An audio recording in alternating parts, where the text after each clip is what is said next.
Good afternoon, everyone, and welcome to this session of the IISD Trade and Sustainability Hub, where we're going to focus on environment initiatives at the WTO and regional views on ways forward.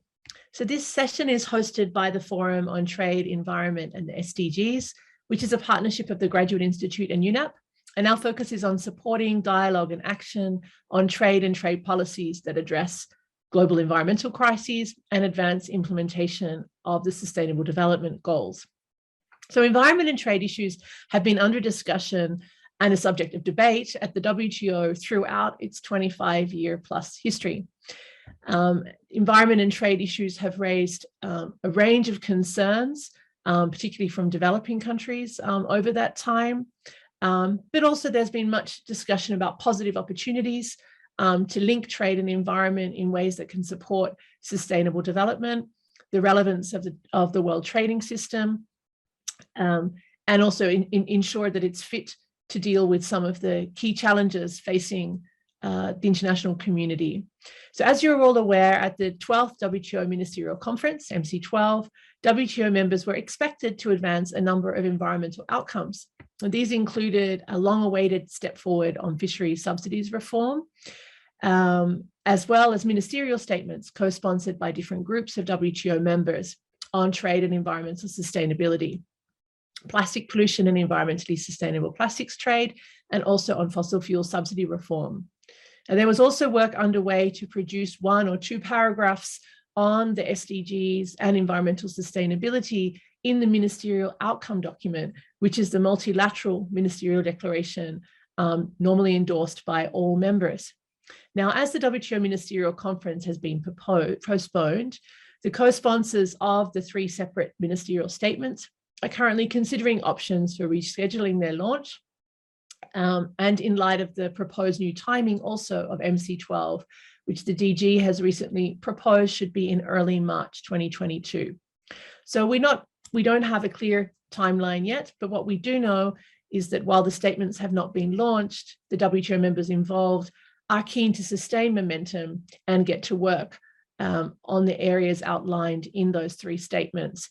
Similarly, talks on fisheries subsidies reform remain ongoing with a focus on producing an outcome in the coming months as well.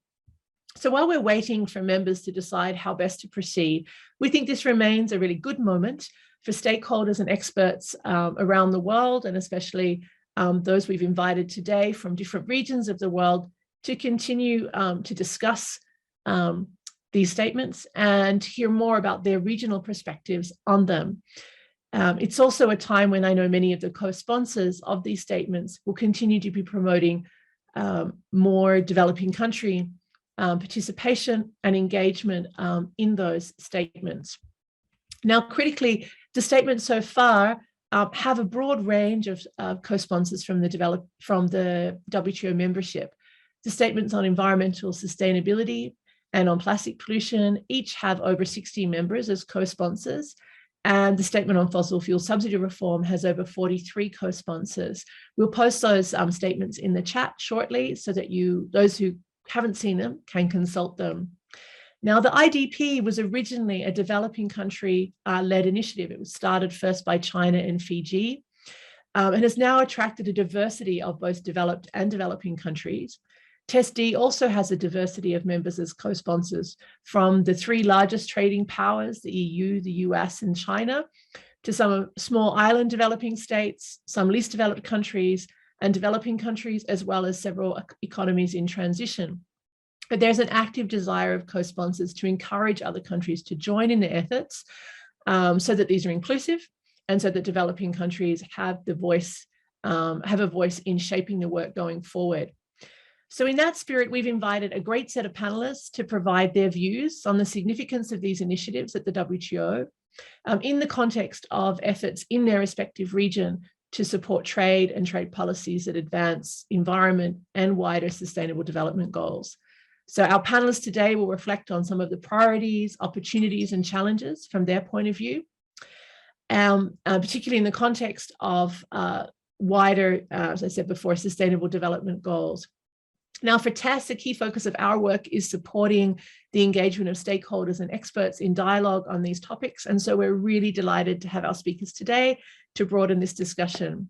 So with that introduction, I'd like to turn to Marianne Kettinen, who is my colleague at TESS, where she's a senior policy advisor and our head of partnerships. She's going to introduce our speakers and moderate the discussion. Thank you, Marianne. Fantastic. Thank you, Carolyn. Hello to all speakers and hello to everybody listening.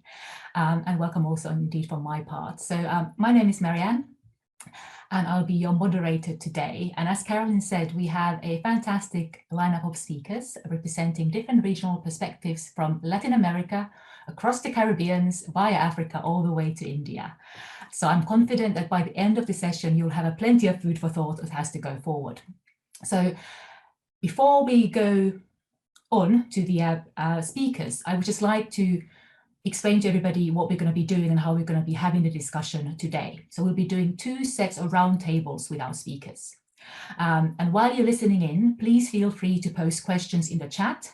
We hope to have time at the end to pick some of those up, and perhaps some of our speakers will also be following the chat and being able to respond to you directly through that. But moving on to our discussions, let me introduce our speakers.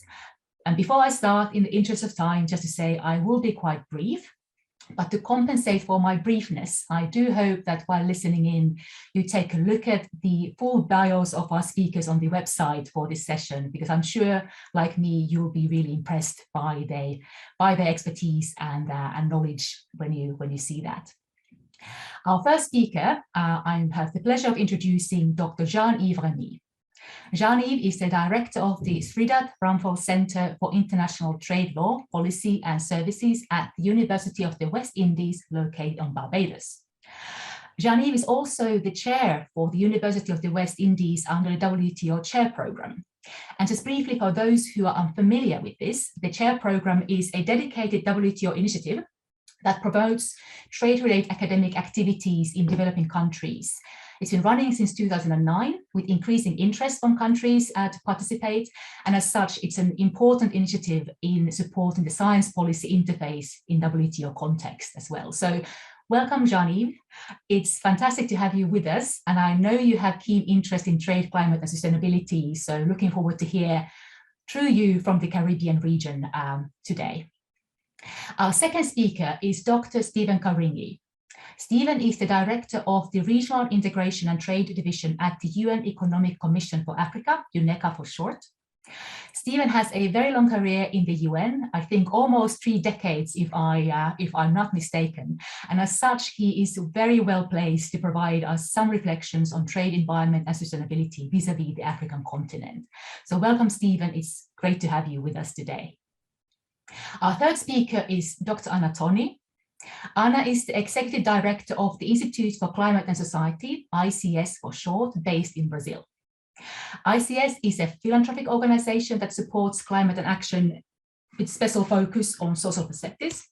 And interestingly, for today's conversation, and also linking the outcomes of the Climate COP26 recently, the work of ICS covers not only the classic climate and energy nexus, but also the nexus between climate, land use, and food as well. So welcome, Anna. It will be great to hear from you on these matters today. And we also have as our fourth speaker, Dr. Veena Jha. Veena is the Chief Executive Officer at ICTFI Advisors based in India. She is a trade economist with years of experience in advising governments and international organizations on trade and development issues.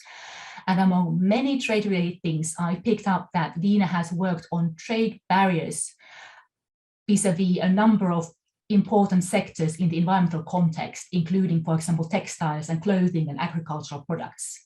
So welcome to Veena. We look forward to hearing from you your thoughts linked to India, but perhaps also more broadly today.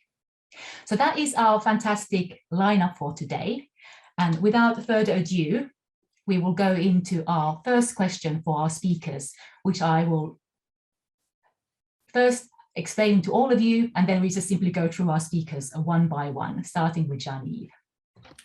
So reflecting from your region's perspective, looking at your region's trade priorities and wider sustainable priorities for development as well, What are your views, speakers, on the significance of these recent environmental developments at WTO? What are the opportunities? What are the challenges and risks? And building on those reflections, is it possible to identify one or two key priorities for your region in the environment trade nexus for the upcoming years? It's a broad question and you have only 5 minutes, but feel free to sort of try to pick a perspective and take it from there. Jean-Yves, I hand over to you. Thank you so much, Marianne, for that wonderful introduction. And I'm so pleased to be here with the representatives from the other regions, just to share a couple of perspectives on this topic. 5 minutes is not a lot, so I'm going to try to organize my thinking in 3 main areas.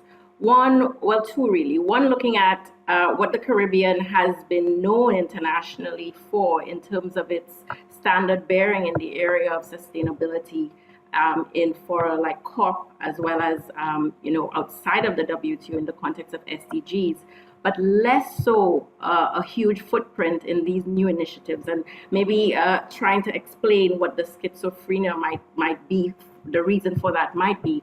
And then if I have enough time for this round, look at what are the underlying reasons that we have to overcome in the Caribbean to have more of a presence in these discussions. So looking at the 3 areas that sort of cover the new environmental initiatives, the fossil fuel subsidy discussions, the broader environmental discussions, as well as the work on plastics. The Caribbean has seen 0 signatories to these initiatives, save for the work being done under the Plastics Initiative. And there we have Jamaica and Barbados really weighing in. But as I mentioned, if one were to look outside of the WTO in other fora, that would be a very strange predicament in the WTO, because the small developing countries of the Caribbean have raised their voices very loudly.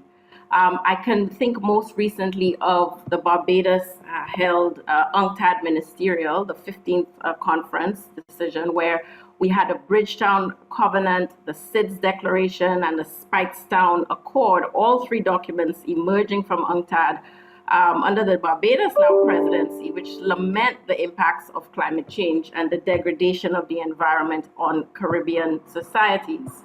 We also have taken quite a strident role in discussions happening on the vulnerability index. So as an alternative, for instance, to GDP per capita, vulnerability as a metric, including aspects such as climate change and exposure to climate change natural hazards.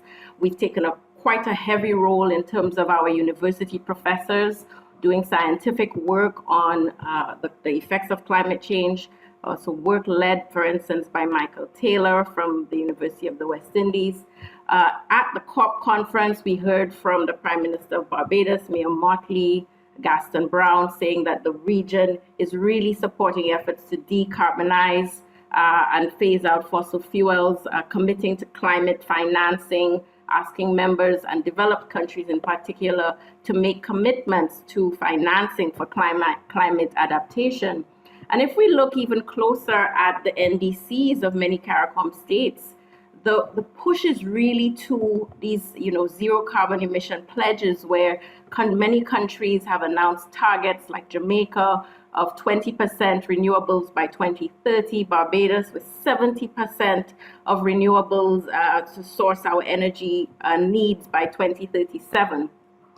The blue economy is a huge area for the region, and a lot of work being done by dedicated ministries in the Caribbean really look at the potential to sustainably develop our environmental, our economic exclusive zone in a way that kind of feeds the lifestyles of our countries without endangering or exploiting our resources. And also a huge amount of interest in thinking of how to move our industries, especially our agricultural and tourism practices, to more sustainable and green ways of doing business in the region. So a lot of that level of thinking of ways that we can get more financing, as well as moving through our Caribbean export and work with the agency responsible for export promotion in the region, has also done work with the ITC on trade for sustainable development hubs and really empowering the private sector to move to these more sustainable initiatives. Now, why the question becomes, and I have one more minute, The question becomes, in spite of all of these advocacy and moves in the region, why is it not translating into more forceful interventions at the WTO? And I'll mention a few and then wait for the second round. One, I think, is that it hasn't become very obvious, I believe, to Caribbean states how to translate these demands that are being made, for instance, at COP for climate adaptation and mitigation and loss and damage it into trade agenda issues. So how do we make the transition for where we ask for a lot more financing from the developing world into things that we can actually use in terms of negotiating positions at the WTO? I think there's also a feeling that maybe the WTO might not be the exact right place to have that debate right now. Some of the countries in the region, for instance, Trinidad and Tobago and Guyana, now newly minted in terms of the discovery of oil, may have a little bit of a concern about how to position itself vis-a-vis some of the broader discussions on fossil fuels elimination. And I think CARICOM may need to figure out its position internally before it can take clear positions in the WTO. I think there's a lot of need for more data and evidential basis for our position. We at the SRC are trying to do that work, but it will require a lot more interventions by a multi-stakeholder approach. The scientists in the region who have done a lot, but also the environmental constituencies in the Caribbean, that for some reason we're still operating in silos in the Caribbean. We also don't have necessarily a very strong coordination in the approach. The region's trade negotiations at the technical level are influenced by work of the Office of Trade Negotiations, which works out of the CARICOM Secretariat.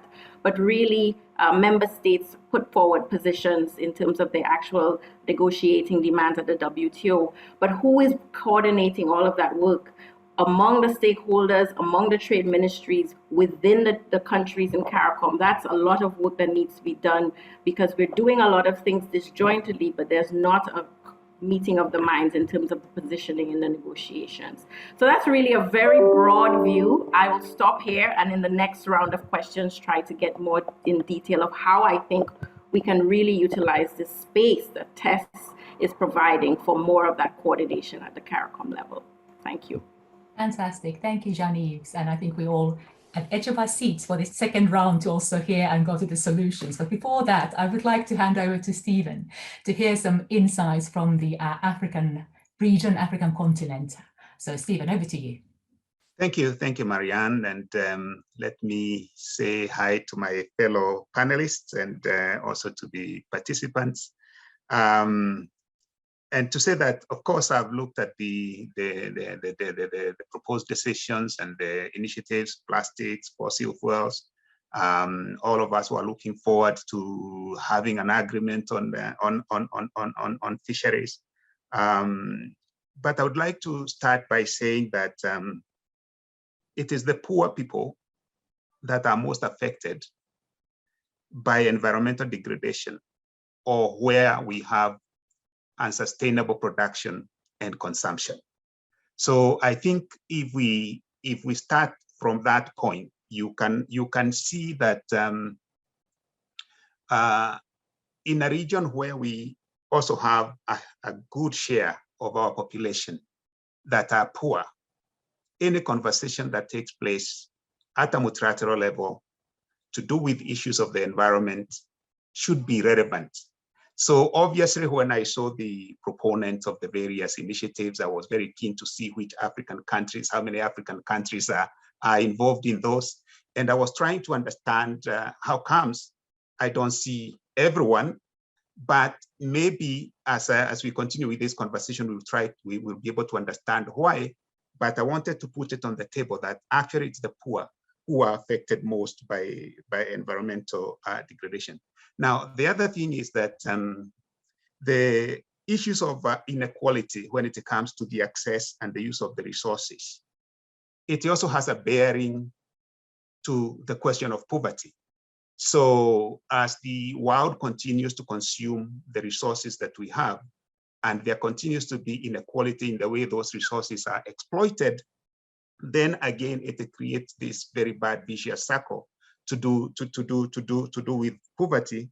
And that is why, again, the question of environmental sustainability becomes important. So in a conversation, some of the initiatives that we have here that are seeking to address environmental concerns, they are not only critical, but they should also be cognizant of these facts that the poor people are impacted most, and that's an SDG issue that we have to address. Now, the second point I would want to make is that trade has a role to play in all these issues, and I think now there is no debate about whether trade is an issue is important when it comes to the question of the environment.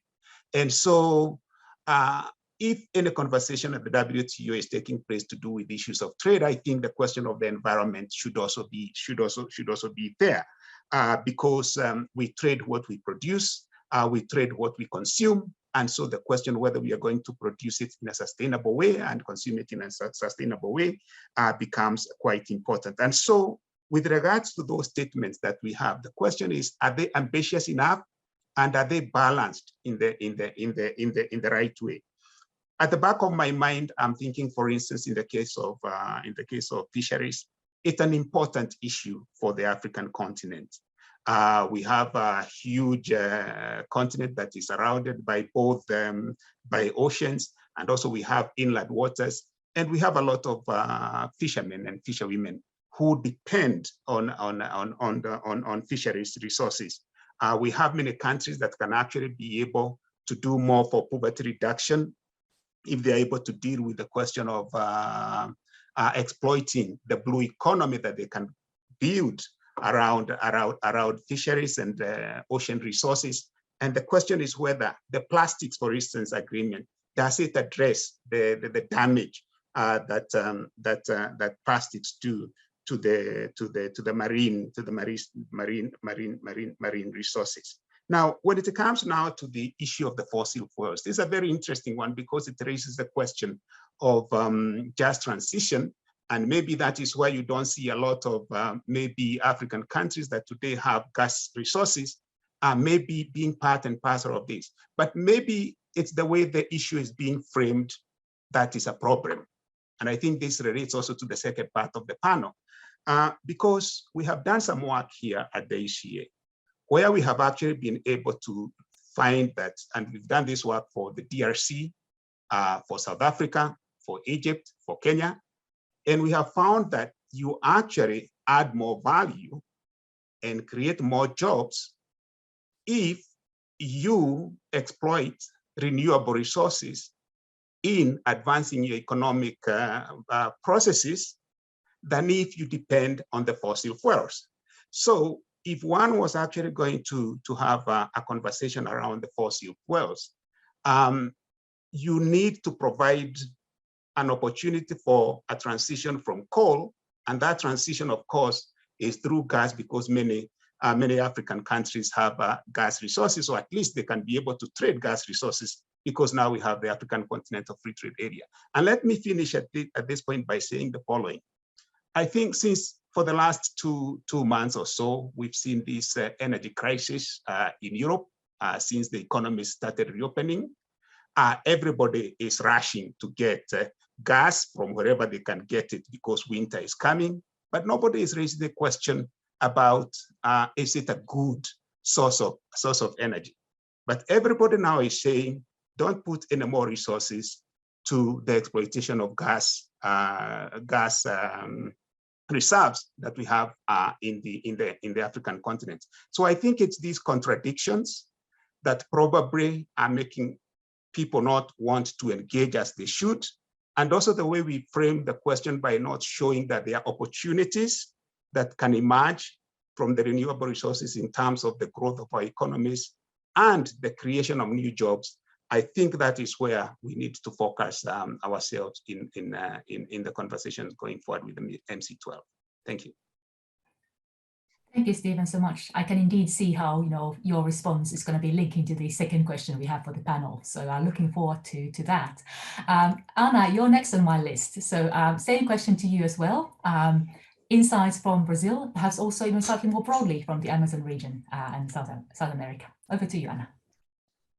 Thank you so much for the invitation, and I want to just congratulate TESS on the initiative. It's so good to go back to the trade issues. Some of us worked on the trade issues when we're still GATT and we're becoming WTO, and the trade and environment nexus was very strong at that time, and somehow there has been a gap of years now, decades, of this debate becoming hotter among civil society. So I really welcome that we are back discussing trade and environment issues, because if we see, WTO was born in 95, and obviously the Earth Summit was in 92, and they were born almost at the same time, but there has been very little relationship on that discussion. And I think one of the reasons is, from developing countries' point of view, and obviously from Brazil's point of view, there was always a threat that environmental issues are going to be used to,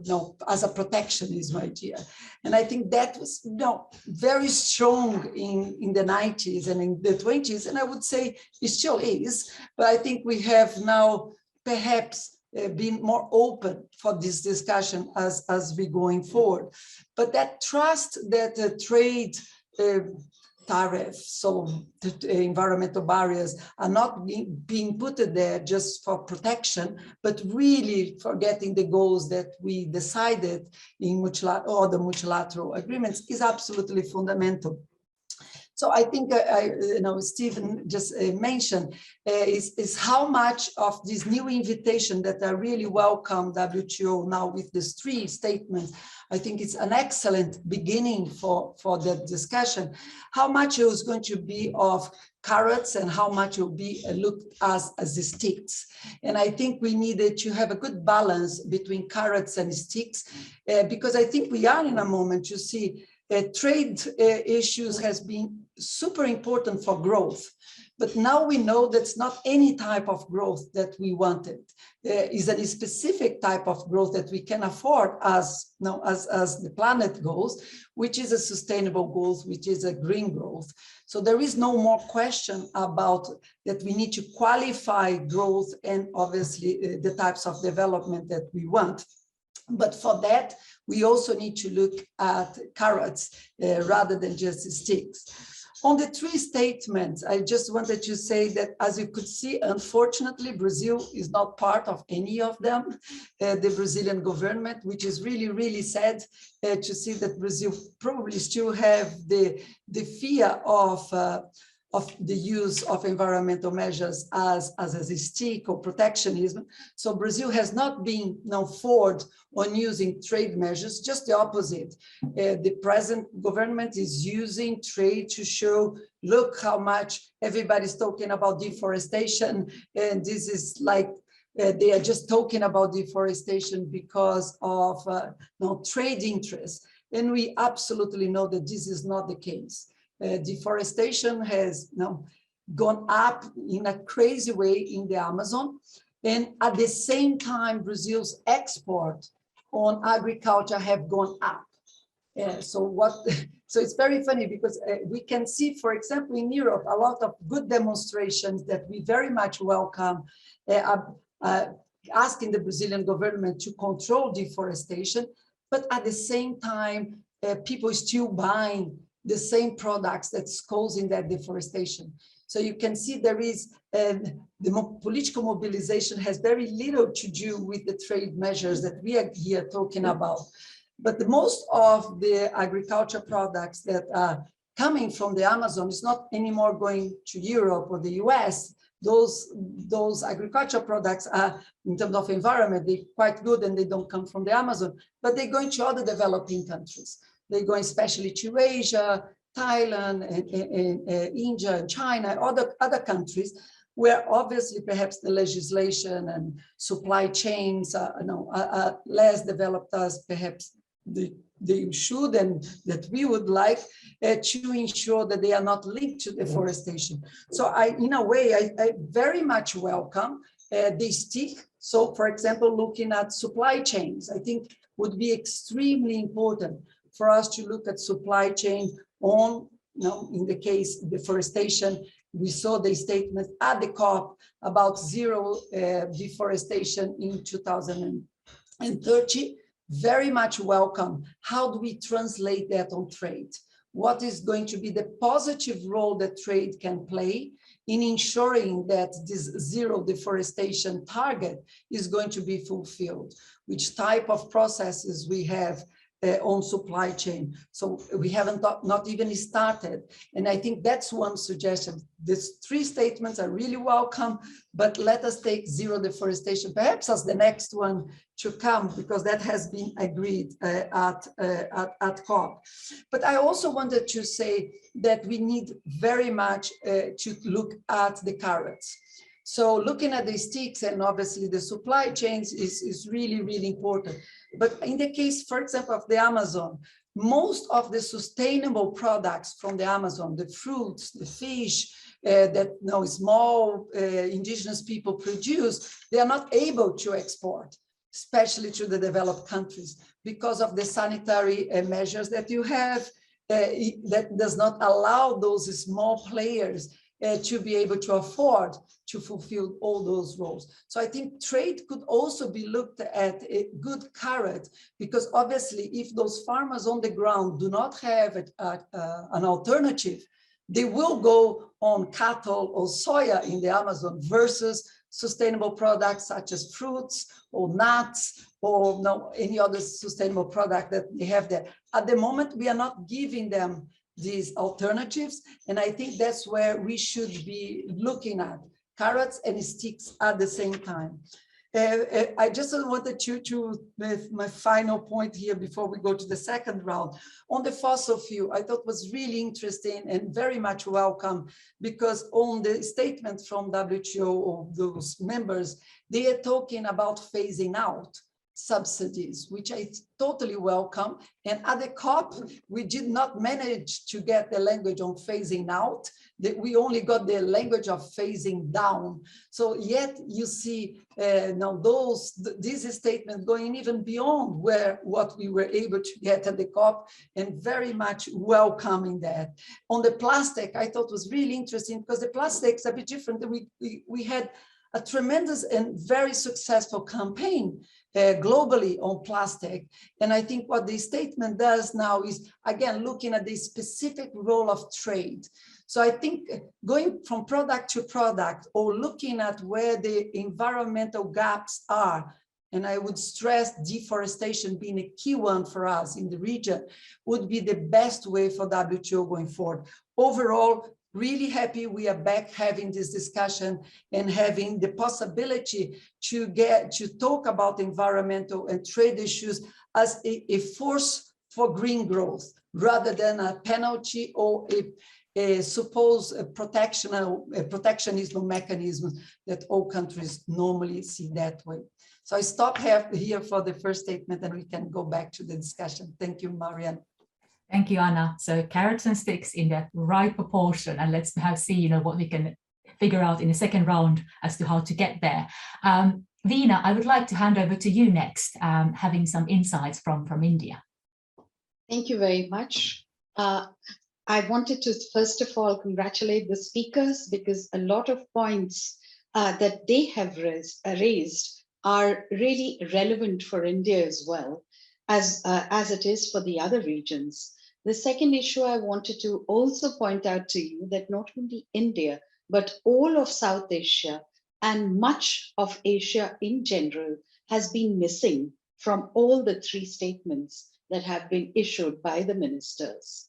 So, and it's very important to understand why this has been the case. And I feel it's because of the granularity of the issues. Once you have a trade measure or any discipline, then the granularity is lost. I'll just take up one example, the fossil fuels example, for example. Now, India taxes fossil fuels in a large way. For example, in the price of diesel, 60% of the price of diesel paid by the ordinary commuter in India today is tax. So it's a very high proportion. It's 60% of the total cost of fossil fuel. But on the other hand, India subsidizes the poor for getting gas. And this is very interesting and important because cooking gas, for example, is subsidized for people who are called BPL or below poverty line people. And this is a substitute for deforestation, because if this is not provided to the poor people, and this is where I think poverty is very important, and poverty brings a granularity to the policies which has to be understood clearly. Subsidizing gas for the poor for cooking is akin to the public distribution system which many countries use to distribute grain. So one has to understand that any particular issue is not a monolith. There are divisions in the issue. And having said that, it's very difficult to say don't subsidize fossil fuels. You may tax the rich or cross-subsidize, but many of this would be prevented if you subscribed to this, that no fossil fuel subsidies. Hence, even at the climate change meeting, it was, in fact, it was very sad that India and China were the two countries which really opposed phasing out fossil fuel subsidies and instead agreed to phasing down. Because certainly when these are substituted by other policies, it would be possible, or other fuels, it would be possible to phase down fossil fuels. But in the absence of other fuels which are cost effective, and in the absence of other cooking fuels which are cost effective, it's very difficult to see how the poor would be supported not to degrade the environment. Because we have found that deforestation in India has actually decreased, especially in the buffer zones, near the forests, where actually the poor were really harvesting a lot of the trees for fuel consumption. The second issue I want to raise is with respect to the second set of policies, that is, what do you do about issues such as renewable energy? What do you do about EGS issues? And what do you do about the second set of issues that you have raised that has been stated in the third statement? And here I would like to bring to your attention that all of us, and I mean all of us, are looking to renewable energy as a cheap and good source of power. Definitely, but what happens in the process of transition? We have to subsidize it. We have to put LCRs, both of which are WTO inconsistent. And here, developing countries have always argued that we should use the common but differentiated responsibility principle here and give them enough time to raise this industry and phase out subsidies and LCRs. So we have to understand very clearly that changing to renewable fuel is not a short-term goal. It's a long-term goal. It will involve several WTO inconsistent measures on the part of all countries, and to transition to this particular category of fuel or category of energy would require some dispensation for developing countries. And this is not being, at the moment, it has not even been raised, but it must be raised. And if you raise it and argue for it, because I'm a trade economist naturally, so what happens, therefore, is that when you are talking of transition, you shouldn't only talk of $100 billion, but you should talk about the ability of countries to use economic instruments such as regulation, such as subsidies, such as local content requirement, such as cross-subsidization of the poor for the rich, to see whether you can come up with a set of compatible policies and whether WTO would permit it, especially for developing countries. Thank you. I hope I haven't exceeded my time. Thank you. No, Rina, you have been perfectly within the time limits given, so that's fantastic. And so have everybody else. So thank you for these rich insights, which will take us to the second question to all of you, which we've already been building up, I would say, as opposed to early on. So the second question, moving perhaps to the space of solutions in a way, is about stakeholder participation in the future discussions. And stakeholder participation always is an important element of well-informed, fit-for-purpose policymaking in any context. So in that space, building on what you said earlier, what do you feel is the need bolster the voice of stakeholders and experts in your countries and regions in the future? I have the feeling that you've already inexplicably answered that there is a need, but maybe you can elaborate on that. And particularly in the space of solutions, what kind of processes, initiatives could help to spur that discussion at different levels that it's needed? So obviously regional, also perhaps more broadly sort of, or even national, but also in the multilateral context as well. So that's the question, stakeholder participation, and discussion, how to improve that. And Yves, I would like to hand over to you and the Caribbeans first.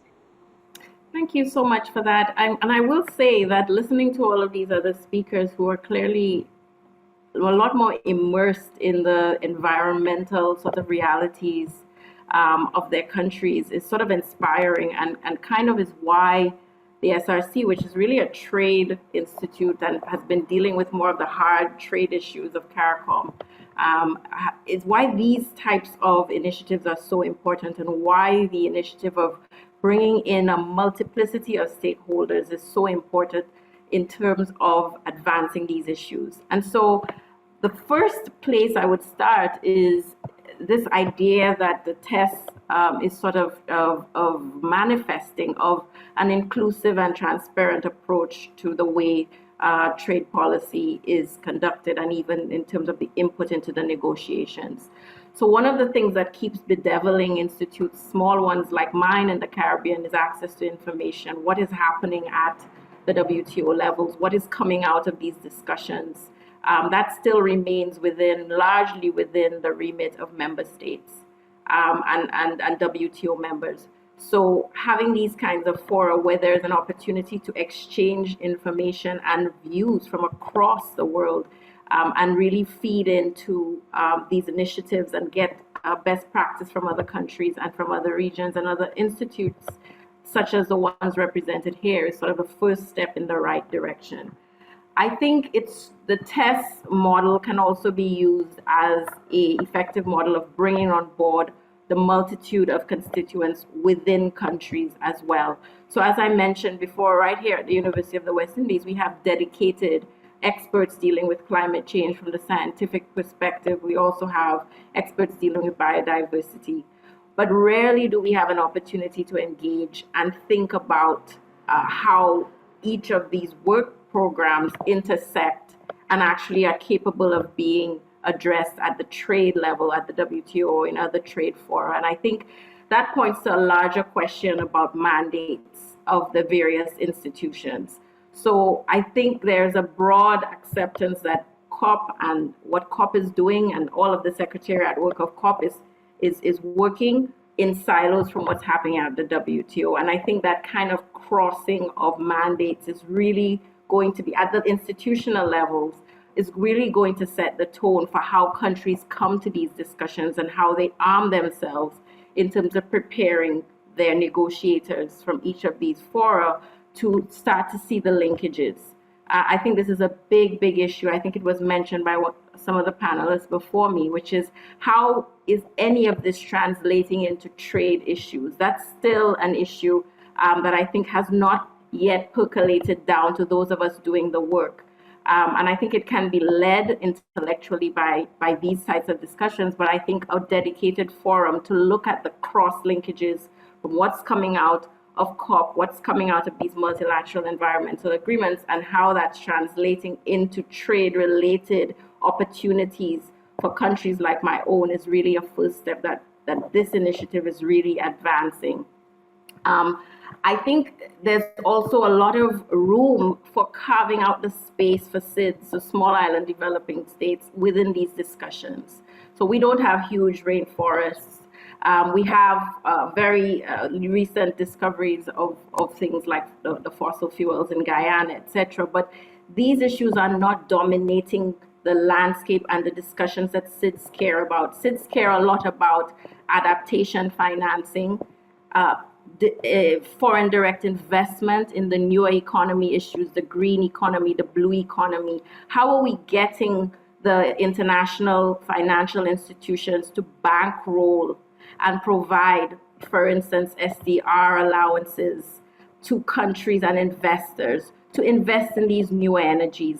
what the link between that kind of predominant preoccupation of SIDS is with the trade rules, there doesn't seem to be quite a strong fit for these kinds of demands that we are making. So climate mitigation is important, but because SIDS countries contribute 0.0% to the overall greenhouse gas emissions, discussions about mitigation are not necessarily really relevant to us. Adaptation is relevant to us. Loss and damage is relevant to us. Financing the new economy is relevant to us. And as I mentioned, I keep mentioning how that is going to be brought into the rules at the WTO, whether it's going to be through aid for trade initiatives or the WTO forming a sort of part of the coalitions internationally to allocate more financing for these kinds of initiatives so that we can move our economies into the new age of the green economy, etc., is really where I think the added bang for the trade negotiations is going to come. And so the emphasis on sort of the new frontier of technology that will allow us to exploit responsibly our blue economy, our green economy, and offensively become part of the negotiations. And find a reason that we can participate and we can get something out of these negotiations instead of, having to be defensive all of the time, is I think how you will attract more of these SIDS into these discussions if they can see something at the end that's going to actually benefit them and their participation in global value chains. Fantastic, and supply yeah. chain. Thank you. Thank you, Yves. I think what is coming clear is that different regions, different kind of entry points and different carrots are needed. Stephen, what are your thoughts reflecting on the African continent side? Oh, okay. Let me shock you by saying that, so we have the African Continental Free Trade Area. It's one of the largest free trade area that's going to be there. If you think of trade agreement after the WTO in terms of membership, 55 state parties.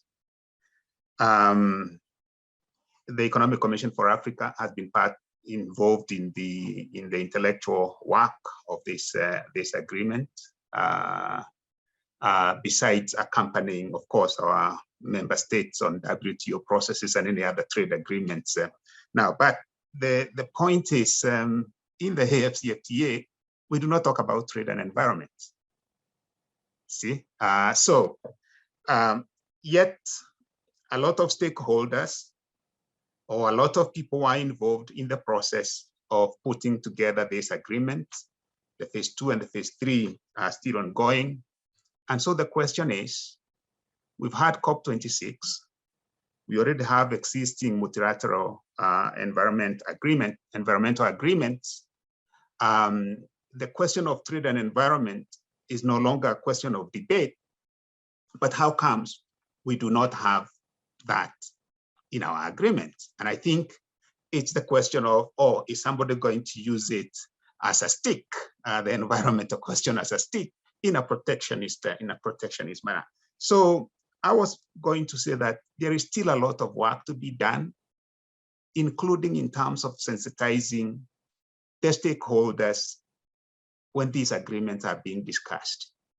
Because without that, those who are most affected by these agreements, or rather by the degradation in the environment or climate change, they will not ask the right questions when these agreements are brought to them and when a head of state comes and says that I've actually put my signature and we have ratified this particular agreement, not knowing that 10, 30 years down the line, it's going to come at a cost based on the kind of things that you produce. So that's one, and that's a self-criticism for us in Africa, because we are coming up with what is going to be one of the most innovative and most transformative agreements. But the second point I was going to say is that maybe why this is the case is because we do not have enough data to allow us to see what is happening and ask the right question and propose ideas or at least answers that one can identify with. And so going forward, if we want stakeholders to be engaged in the conversations that we are having here about plastics, about fossil fuels, we need to have good data that can be used by scientists and other analysts, including economists like us, to be able to tell the story, this is what it means.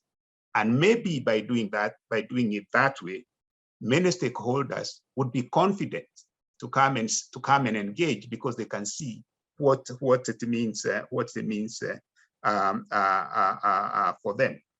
Let me finish by taking the example of the value chains and the whole idea about the carbon border adjustment measures. There are very few countries in Africa that you can be able to say, this is a set of the trade in value added database. Maybe I can count them in my hands, maybe five of them, mainly the North African countries and South Africa. But we have a lot of LDCs today who have duty-free, quota-free market access. But once you start putting these carbon border adjustment measures, and then you start tracing back where the way the trade has taken place, then you find that some of them are actually going to be impacted in a negative way rather than actually being promoted to access the global value chains. So data is very important. And some of the solutions that are going to be determined in addressing whether you're going to set a carbon price or whatnot, unless you have good database, stakeholders will not feel like they have had a fair hearing when it comes to the finalization of these agreements. And that's why institutions like ours, and maybe Yves, the WTO chairs program, that's why they exist, so that at least we can try to provide some answers to some of these questions. Thank you. Thank you, Stephen. And I saw at least Anna and Yves also nodding when it came to the data, seem to be in agreement. If I may, Stephen, there seems to be a question in chat specifically directed to you. So if you wouldn't mind taking a look at that while we move on, I'd be appreciative. I think we can't perhaps have enough time for all of the questions, when we have our round through. So maybe we can deal with them also in the chat. But thank you for that. I would like to now hand over to Dina to hear from her perspective, an Indian perspective, when it comes to stakeholder participation.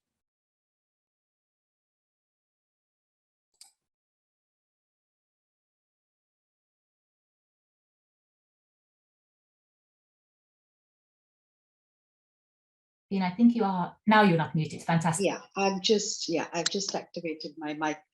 Okay, stakeholder participation in India and several Asian countries, and I suspect Latin America as well, because I've worked a bit on Brazil. My PhD thesis was on a comparison of Brazil and India. So, and the capital markets, nothing to do with environment. But what is quite interesting is that there is a lot of diversity in terms of the population in these large countries. So you have one group of stakeholders who are fully informed, and you have a large group of stakeholders who are not informed. To integrate these large group of stakeholders into the fully informed category takes a lot of doing, because it means you have to translate everything in the case of India into more than 32 local languages, which are prevailing. Plus, you have to reach those stakeholders in ways which they can understand and where they can relate to the trade problems. Trade is very esoteric for most of the stakeholders. And the issue of trade and environment is even more esoteric for most of our stakeholders. Where they impact them, they understand that. For example, the way, if small players are unable to sell some of their products, or they have to go into expensive certification processes, there they understand it. Okay, this is about trade and environment. But where it is, okay, we're going to substitute a less expensive fuel with a much more expensive fuel, which is environmentally friendly, the understanding breaks down. And this is where, sensitization is needed And you have to make the renewable energies actually cheaper than, or at least comparable with fossil fuel energy. And this is where India has been working a lot on the research and development side and bringing down the costs to this level. The second thing is that, as I said earlier, the ways to take this forward is that all WTO members are not at the same stage of development, nor at the same stage of understanding trade and environment. And different issues mean different things to different members. It's very important that we kind of, if you wish, make them into silos and see, okay, this issue is very important to this group of stakeholders, and this issue is very important to this group of stakeholders. For example, in the climate discussions, it was very interesting that Maldives said, we don't have the window that you are expecting us to have. We'll be gone before that. And there is a group of stakeholders of that category for whom climate change is very important. And unfortunately, all of us are dependent on the other countries to get these issues in order. And this is one issue which is, we're talking of global commons over here. So we are all affected by it, but we're not equally responsible, or we don't have the capacity to take equal responsibility for it. How does this translate in the WTO context? In the WTO context, this translates into more facilities for LDCs or developing countries or S&D, larger phase-in periods, larger subsidies, larger whatever are the exceptions that you have to put in. So if you are going to engage the stakeholders, then you have to tell them that these possibilities exist. WTO members are not only going to talk about, okay, trade will promote sustainable development.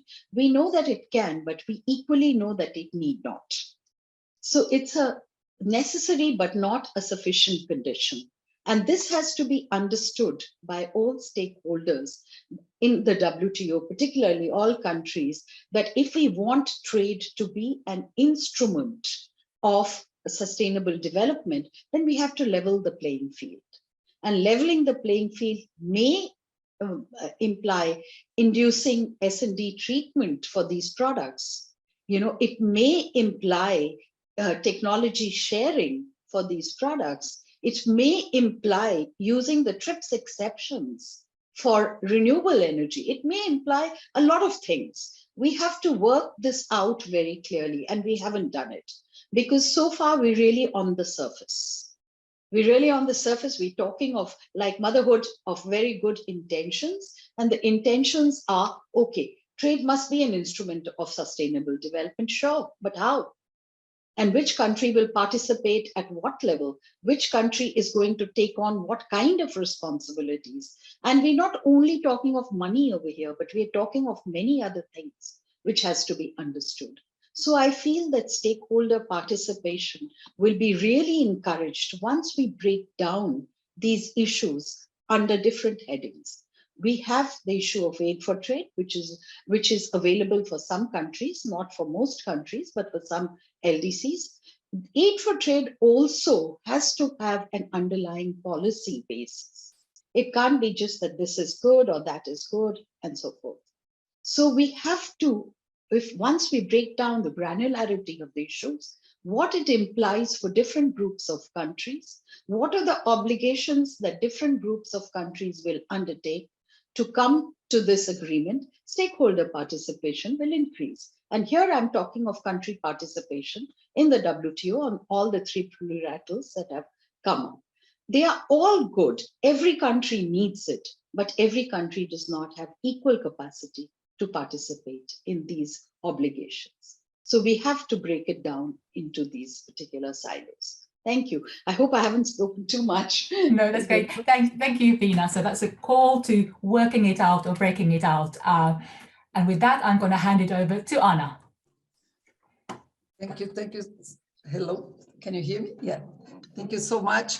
It's really nice to learn from the other speakers, and obviously we all don't represent a perspective, but just one perspective among so many from our regions as well.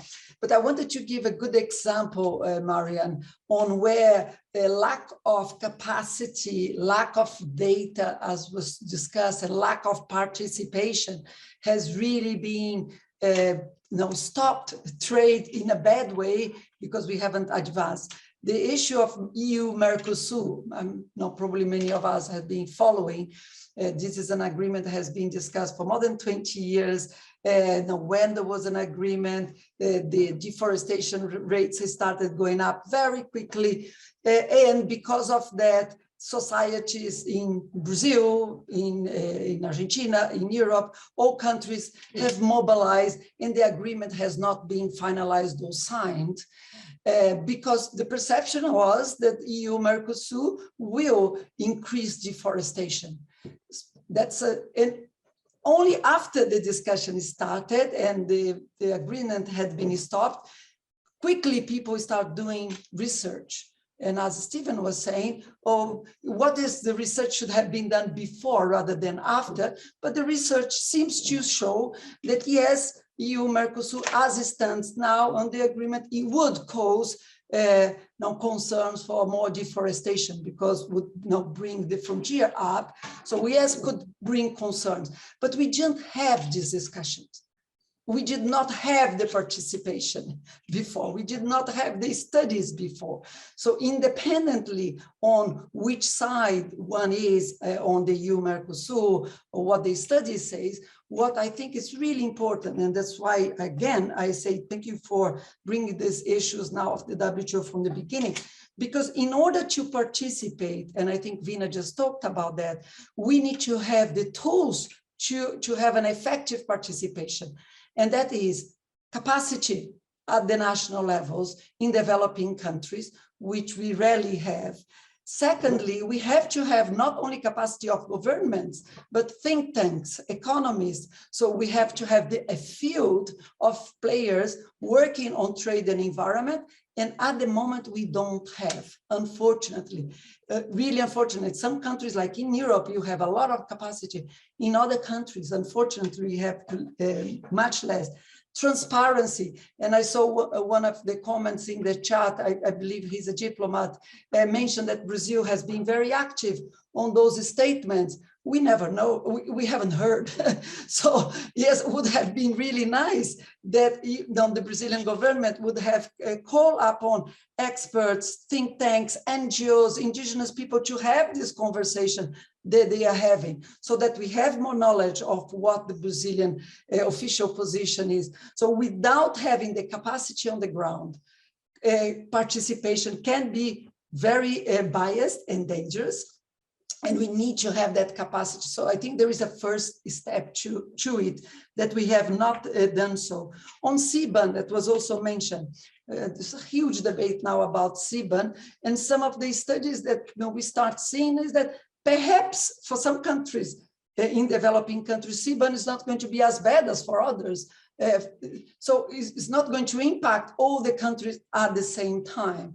And I think I just wanted to go back to something that maybe Vina and I have some in common, which is we needed to go to the granularities, and we need to make sure that the level playing field is the same. At the moment, in terms of participation, is not. And I think that's a big, big issue, not only for governments, but I'm talking about civil society, decision makers, private sector. They need also to be taken into account. And at the moment, we don't have that. And finally, we talked all about the COP, and I would like to tell you, John, that the issue of trade, although wasn't at the COP, apart from carbon trade, obviously Article 6, that we all talk so much about during COP, and really interesting to see this, what will WTO do about carbon market? Because it's being discussed at detail at the COP. Now we have the framework and the rule book finalized. What will be the role of WTO or not on the carbon market discussion. No idea. I don't know if we have started talking about that. But not only carbon market, although trade wasn't like a discussion or decision at WTO, I can promise you that the scope was between science telling we need to go faster and with more urgency, and we had the streets and protesters saying the same, and you had in the middle governments really being talking about trade and talking about what their opportunities will be on this new economic. So although the word trade was not there, in the mindset of most governments and key players, obviously private sector, was very much on, do we have the level playing field on trade to move on some of those issues? For example, phase down, phase out. It was very much a trade issue rather than just looking of specific interest there. So I think it's the trade and at least the climate issue is much more linked than we imagined, because climate is development, is changing development models, and we will not do that without having subsidized technology transfer, of having also resources and capacity to be able to move that along. And unfortunately, some developed countries could even come with the 100 billion that was promised in 2015. So it's very, very hard for now bringing the issues at the WTO, because trust among developed and developing countries is still very weak. It's still very weak, and we need to work on that. Great. Thank you, Ana. Just to highlight that, I think you have an email in the chat to have a conversation in the Brazilian context, so that we create some connections. And I also do hope that we create some connections also among the speakers, among the regions, bringing you around the table. That would be fantastic. And I also hope that we provided some food for thought for the audience as well. I'm looking at the time, and I am making the call that I think, Carolyn, I'm going to hand over to you for the concluding words next, simply because in the interest of time. There was one question there in the chat, which is about what can, in paraphrasing, shortening, what can WTO do for plastics, and I think more sustainable plastic waste management, actually, not plastic waste management, which would have been interesting to tackle, but I don't think necessarily we had the time for that. But Carolyn, if you have any thoughts on that, on the fly in a concluding remarks, please feel free to do so. But with that, I thank you all from my side, and I particularly want to thank the technical support staff that's been with us today, and I hand over to Carolyn for concluding remarks and final thank yous. Great. Thank you so much, Marianne, and thank you for a great job of moderating and really excellent speakers. I feel like we've really achieved what we wanted to do today, which was to spur a conversation, both with the audience, but also among you, which is great as speakers, which I think is really good to make those connections. So just to wrap up, I don't think I will be able to do justice to all of the points that have been raised, but one thing I did want to note is that in these discussions at the WTO, there are many more countries participating in the discussions than those that have formally co-sponsored them. So if you look across them, there have been more than 90 countries that have participated, including many countries from Africa, including Brazil, as was noted in the chat. They have come, they have offered opinions, they've participated in discussions, they provided input on the text and so on. That's by no means the entire membership and all developing countries, but a much broader range than you see there. And to me, I think a really key point that Vina has made here today is that we need to go from the surface level to a deeper and more granular, more evidence-based discussion and work out where to next. And my understanding, at least, is each of these new initiatives at the WTO is precisely about creating a space for that. The TESS D1 and the IDP process, the one on plastics and environmental sustainability, are both about providing a space to incubate dialogue where members can exchange ideas. It's an informal space. It's not a negotiating format. They're not proposing new rules. When members come up with things, they could be sent into particular bodies, regular bodies of the WTO, if there's agreement that work should be taken forward. And so to my mind, at least, this is really an opportunity for developing countries to put their agenda forward and their priorities and their concerns further. Not all ideas have to be fully cooked. you can come with a set of questions and say, we'd like to spur some debate on this. We'd like to spur analysis on this. We'd like to frame the discussion. You know, if it's, and you have set out, each of you has set out some priorities that you have said and ways in which these discussions should be framed that will be more conducive to developing country participation and also to advancing their interests. So to my mind, that's how we can see these. And if countries, these initiatives, the work that goes forward will remain open to all members to participate in, whether they're co-sponsors or not. And members can also use the other mechanisms at the WTO. You know, there's any member anytime can make a submission to the Committee on Trade and Environment or other WTO committees where environment issues arise. I think what I have heard today is that there's a clear sense that these trade and environment issues are relevant to developing countries, that there's a real need to look at the economic and social dimensions of sustainable development alongside the environment ones. I think that's been really clear. There's also a recognition of the need to be engaged, to be part of this discussion. Environment and trade issues seem to be here to stay. They're more on the agenda now even than before, especially with the climate discussions. And so the point is to find ways to identify where the opportunities lie, get good analysis to work out where some of the biggest challenges are and make sure that these are presented clearly to countries so that you don't face unfair discrimination.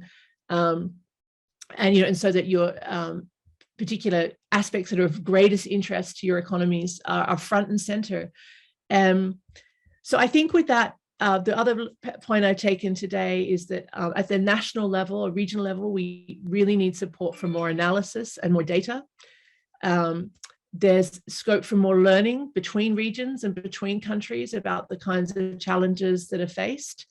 That's also something that could be advanced somewhat through these processes.